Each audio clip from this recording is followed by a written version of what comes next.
Alrighty, where to today?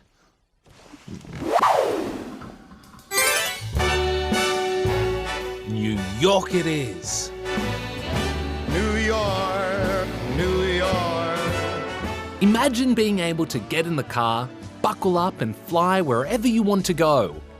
Well, experts reckon flying cars will be part of our everyday lives in the not-so-distant future. Although, I dare say international travel would probably be a little more complicated than this. Wait, should I have gone through customs or something?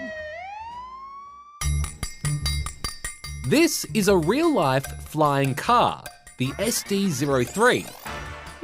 Catchy. Yeah, I know, it doesn't have wheels yet, but the team that built it says they wanted to make sure it could fly before it could drive. Recently, they conducted the first successful flight with a person behind the wheel or joystick? I'm not quite sure. Anyway, the quad propeller vehicle managed a vertical takeoff and then hovered 6.5 feet off the ground for 4 minutes. Okay, so 4 minutes might not sound that long, but it's still pretty impressive.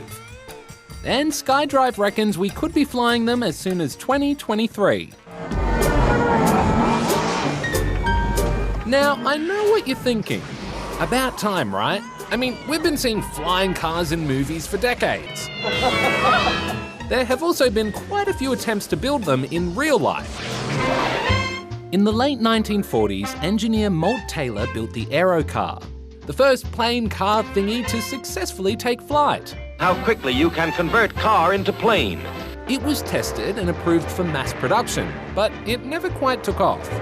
Because as a plane, it was too heavy to stay up for long enough, and as a car, well, it wasn't as powerful or comfortable as other road vehicles. They're the sorts of problems that a lot of would-be flying car manufacturers have faced. Building a flying car that's comfortable, fuel-efficient, quiet, light, cheap, and most importantly, safe, isn't easy. Plus, there are a bunch of other things to consider, like would people need a pilot's license as well as a driver's license? And how would you make sure all those flying cars don't crash? Would you need an air traffic controller or some sort of skyway like in Back to the Future?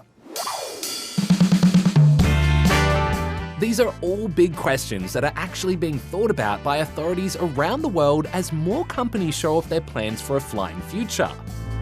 Last week, New Hampshire in the US became the first place in the world to make it legal to drive a flying car on the road, although you'd still have to take off and land from an airport. But flying cars definitely have their advantages. Traffic congestion wouldn't be nearly such a problem if you could spread it out, or rather up into the sky.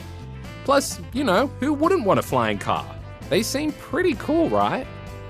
But while we wait for the future to catch up with our imaginations, we'll be stuck on the ground for a little while longer. The ground?